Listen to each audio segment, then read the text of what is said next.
From Dublin, Professor Ian Robertson, one of the world's leading experts on neuropsychology and an authority on power. Ian Robertson, first of all, was Vladimir Putin always as dangerous as he is now? No, leaders like this are made largely, albeit that there's a certain personality there. And he was a man who grew up in tough times in St. Petersburg. He was a fighter, a very physically courageous man, but also, quite a very aggressive man, but and nationalistic.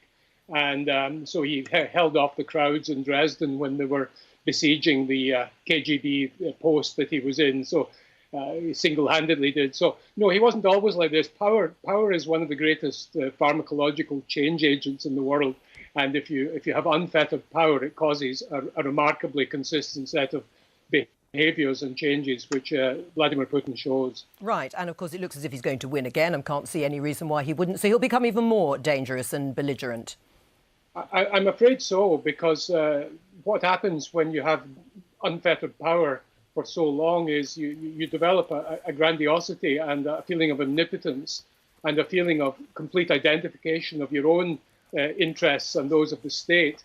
And so also, your risk perception is dulled and your self-awareness is dulled. All right. These are neurological effects. I think the Professor Ian is absolutely right about, in Lord Acton's famous phrase, all power corrupts, but absolute power tends to corrupt absolutely. And you can see this with some other leaders. And I mean, let me just say, having spent 13 years in government, of course, I wasn't corrupted. Did it corrupt the Labour Party? No, are you a psycho, Jack? That's what am I a psycho? Are you a psycho? No, I'm not a psycho. Good, what I was going to... You would say that, wouldn't you?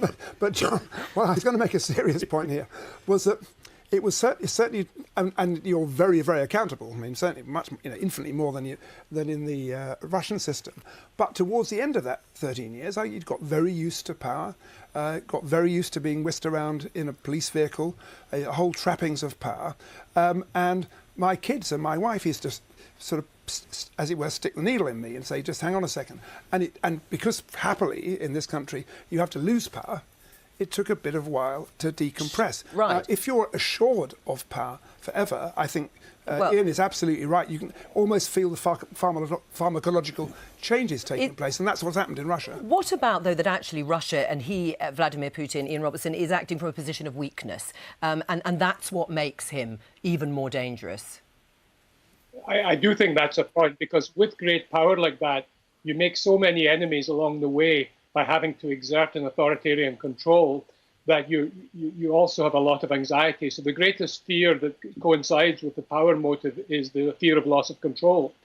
And particularly when you have an economy that's not thriving, not developing, the risk is that he will be inclined to do radical, dangerous things of the kind he's done already.